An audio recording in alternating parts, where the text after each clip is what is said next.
Hello students आज का हमारा टॉपिक है मीनिंग ऑफ ऑपरेटिंग साइकिल। तो चलिए आज का वीडियो हम शुरू करते हैं।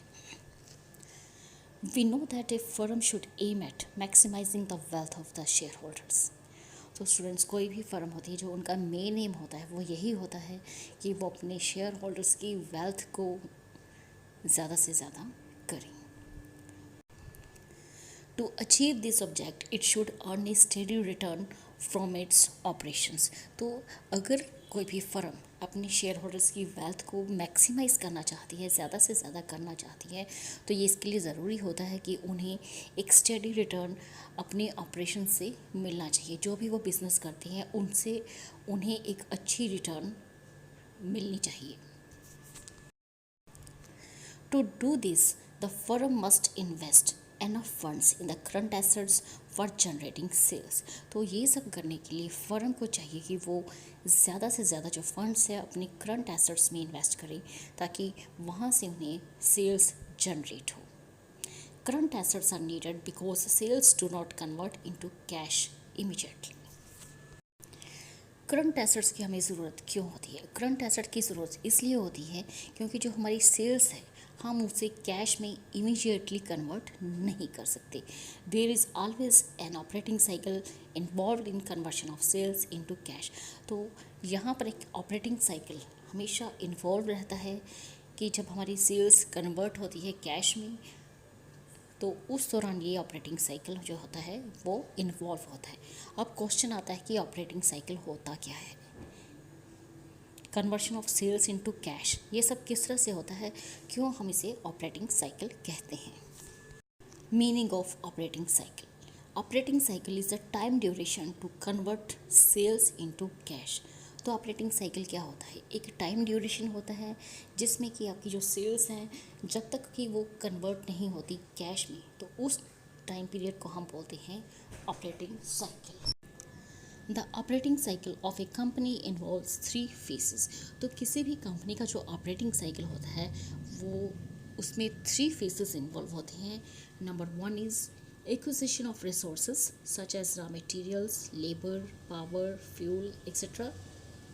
Second, manufacture of the product. Third is sale of the product इधर फॉर कैश और क्रेडिट। तो ऑपरेटिंग साइकिल में जो हमारा पहला फेज़ आता है उसमें आता है हमारा एक्विजिशन ऑफ रिसोर्सेज। मींस हम रॉ मटेरियल्स लेते हैं, labours, power, fuel etcetera use करते हैं। उसके बाद हमारी रॉ मटेरियल्स की जो है वो प्रोसेसिंग होती है, वर्क इन प्रोग्रेस होता है। थर्ड आता है जो भी हमारा प्रोडक्ट तैयार होता है उसे हम सेल करते हैं, फिर चाहे वो कैश बेसिस पे सेल करें या क्रेडिट बेसिस पे सेल करें। तो ये 3 फेजेस इन्वॉल्व होते हैं ऑपरेटिंग साइकिल में। The above operating cycle is also known as circular flow concept of working capital. तो ये जो हमारा ऑपरेटिंग साइकिल है इसको एक और नाम से हम जानते हैं, that is circular flow concept of working capital. Means इसमें हमारी जो भी एक्टिविटीज़ इन्वॉल्व होती हैं वो हमेशा एक सर्कुलर फ्लो में मूव करती हैं, again and again, again and again. तो इसलिए हम इसे कहते हैं ऑपरेटिंग साइकिल। जिस तरह से कि एक साइकिल मूव करती है, एक ही डायरेक्शन में मूव करती चली जाती है, तो उस तरह से हमारे जो बिज़नेस के ऑपरेशंस हैं वो भी एक ही डायरेक्शन में मूव करते हैं। नेक्स्ट है cycle of A trading firm. Trading firm का जो ऑपरेटिंग साइकिल होता है उसमें किस तरह के स्टेप्स इन्वॉल्व होते हैं, चलिए देखते हैं। Number 1 is cash into inventories. तो यहाँ पर आप एक डायग्राम देख सकते हैं कि सबसे पहले आपके पास कैश होना चाहिए जिससे कि आप रॉ मटेरियल परचेज कर सकें। तो कैश आप देख सकते हैं। उसके बाद हमारा जो नेक्स्ट स्टेप आता है, हम कैश की हेल्प से रॉ मटेरियल परचेज करते हैं। With help of cash we buy raw material. उसके बाद हम प्रोसेसिंग करते हैं, तो हमारा work in progress step involve होता है। उसके बाद जो है हमारी फिनिश गुड्स रेडी हो जाती हैं हमारी फैक्ट्रीज़ में, फर्म्स में फिनिश गुड्स तैयार हो जाती हैं। उसके बाद जब हमारा फाइनल आउटपुट रेडी हो जाता है उसे हम भेजते हैं मार्केट में सेल्स के लिए।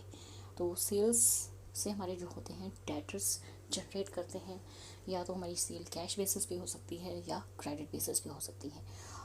चाहे कैश बेसिस पे हो चाहे क्रेडिट बेसिस पे, सेल्स होने के बाद आपको जनरेट होगा कैश। तो हमारे जो अकाउंट रिसीवेबल्स होंगे वो कन्वर्ट हो जाएंगे कैश में।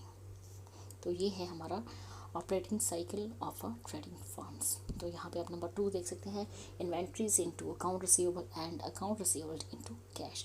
तो ऑपरेटिंग साइकिल रिप्रेजेंट करता है कि हमारी फर्म में जो भी साइकिल इन्वॉल्व हो रहा है from the beginning to end, क्या क्या स्टेप्स हम उसमें फॉलोअप करते हैं, the duration of time required to complete the cycle of events. तो इसे हम कहते हैं operating cycle of a trading firm.